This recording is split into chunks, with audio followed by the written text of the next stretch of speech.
Assalamualaikum warahmatullahi wabarakatuh. Halo Lovebird Mania, bagaimana kabarnya? Mudah-mudahan semuanya dalam keadaan sehat, amin. Yang masih ternak, mudah-mudahan ternakannya selalu lancar, beranak pinak, dan tentunya sukses. Wow, banyak sekali ini pertanyaan yang masuk di kolom komentar. Tuh, lihatin, wow, banyak sekali. Nah, ini Lovebird Mania dan teman-teman semua, terima kasih yang sudah di kolom komentar sudah mau bertanya atau sharing atau memberikan masukan. Terus terang, mohon maaf belum bisa saya balas satu persatu, walaupun sebenarnya saya bisa membalas, tapi memang tidak bisa berkelanjutan karena ya mohon maaf dengan kesibukan, sibuk. Yang jelas saya balas cuman hanya bisa satu kali, itu pun mungkin waktunya agak sedikit tidak bisa langsung tepat, mungkin ya butuh beberapa jam atau mungkin beberapa hari, tapi yang jelas saya usahakan untuk membalas. Dan yang berikutnya saya juga ucapkan terima kasih atas perhatiannya, bisa mampir, bisa nonton di channel saya Kicau Galaksi. Sekali lagi saya ucapkan terima kasih. Nah, dari berbanyak rangkuman yang masuk, ini saya buatkan video ini berkaitan dengan mengenai proses ternak, dan yang satu nanti mengenai proses persilangan. Nah, ini saya pilih dari Mas Ramaja 1021 atau 1021. Mas, izin tanya, saya baru beli indukan pas lagi nelor, tapi telur langsung saya cabut karena zong. Nah, pas Lovebird pindah kandang di tempat saya dan glodoknya baru, udah 3 minggu Lovebird nggak mau masuk glodok. Padahal udah dipancing pakai bahan sarang, tetap nggak mau masuk glodok. Itu gimana solusinya? Oke, Mas Ramaja, itu dulu pertama kali saya ternak juga saya mengalami seperti itu.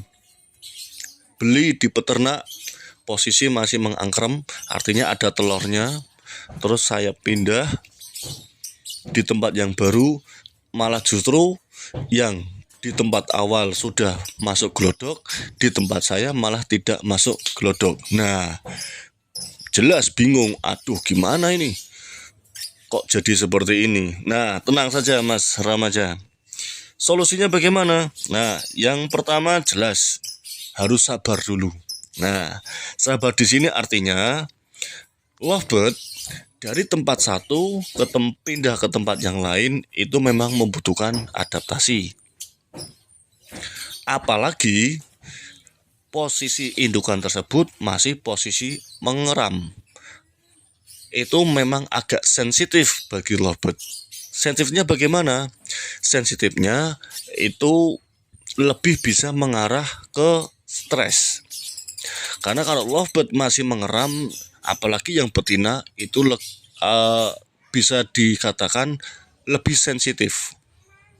Makanya di sini kok sampai 3 minggu malah tidak mau masuk glodok. Nggak masalah, nggak apa-apa. Itu wajar saja. Hanya butuh adaptasi. Nah, adaptasi di sini yang jelas yang perlu diperhatikan jelas mengenai adaptasi tempat. Nah, jelas tempat pasti berbeda. Di sana mungkin posisi nyaman, di sini kurang nyaman, atau di sana tidak nyaman tapi sudah terbiasa, di sini nyaman tapi tempat baru akhirnya merasa tidak nyaman. Yang jelas tempat. Kalau saran saya sih yang tempat kita fleksibel, yang penting tidak terlalu ramai, mudah terjangkau dari sirkulasi udara dan kena sinar matahari, saya rasa sudah cukup. Itu adaptasi tempat. Yang kedua juga perlu diperhatikan mengenai adaptasi pakan. Nah, ditanyakan kepada yang penjualnya yang dulu, kira-kira racikannya seperti apa? Apakah mau disamakan atau dibedakan? Kalau beda, otomatis jelas Lovebird tersebut juga butuh adaptasi lagi. Itu sangat pengaruh. Nah, termasuk untuk pemberian EF-nya. Nah, pemberian EF atau egg foodingnya itu apakah di sana hanya sebatas kangkung saja, atau mungkin divariasikan dengan kangkung dan jagung, atau juga ada kuacinya, frekuensi pemberiannya pun berapa, itu sebenarnya juga harus ditanyakan saat membeli indukan. Ingat, kita di sini membeli indukan, berarti yang perlu kita ketahui yaitu kesehariannya di sana itu paling tidak kita tiru, walaupun tidak bisa 100%. Tapi minimalnya kesehariannya ditiru biar apa? Biar cepat beradaptasi. Nah, terus yang berikutnya apa? Adaptasi suasana. Jelas keramaian, bising, rasa tenang, suasana itu sangat mempengaruhi. Jadi saya rasa 3 minggu itu kok tidak mau masuk gelodok, tidak masalah. Lovebird juga butuh adaptasi suasana. Yang jelas kita genjot EF aja biar tetap nanti birahinya tetap nanti naik dan bisa kawin. Itu solusi yang pertama, Mas Ramaja. Yang kedua, solusinya kalau perlu itu bisa jangan langsung kita teruskan ternak. Maksud saya, walaupun masih posisi telur, toh telurnya juga sudah diambil, sudah zong, mendingan diambil dulu, taruh di kandang bulat. Nah, baru kita mandi jemur, biar refresh dulu, sambil si indukan tersebut bisa melihat suasana sekitar. Kurang lebih 1 minggu sudah nyaman, baru dimasukkan di kandang gelodok atau di kandang ternak yang sudah ada gelodoknya. Jadi menurut saya itu 2 solusi. Mudah-mudahan tidak sampai 3 minggu. Kalau itu sudah dipraktekkan, saya yakin Lovebird juga mudah cepat adaptasi, dan tentunya pasti bisa langsung birahi, kawin, bertelur, dan bisa beranak pinak. Nah itu Mas Ramaja jawabannya, mudah-mudahan bisa puas dan bisa tetap semangat untuk ternaknya. Terus yang berikutnya, ini pertanyaan masuk dari Mas Muhammad Soleh.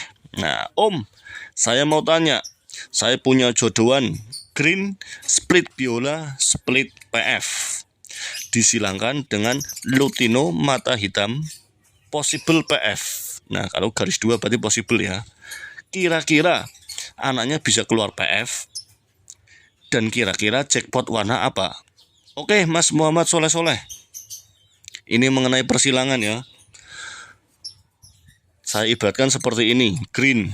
Nah ini green split biola split PF. Ingat, kalau mau mencetak PF baik jantan maupun betina, minimal menggunakan split PF semua, baik jantan maupun betinanya. Nah permasalahannya di sini, yang green sudah split PF, tapi yang lutino hanya menggunakan possible PF. Apakah bisa? Ini kalau menurut saya, kalau menurut pendapat saya, bisa, tapi waktunya lama. Artinya bisa keluar jackpot, tapi lama. Ingat, saya tadi mengatakan kalau mau mencetak PF dengan indukan paket hemat, minimal baik jantan maupun betina menggunakan split PF. Berapa persentasenya? Persentasenya menggunakan split itu 50-70. Nah, tapi kalau ini split menggunakan possible, paling enggak berarti persentasenya lebih rendah lagi, bahkan di bawah 50%.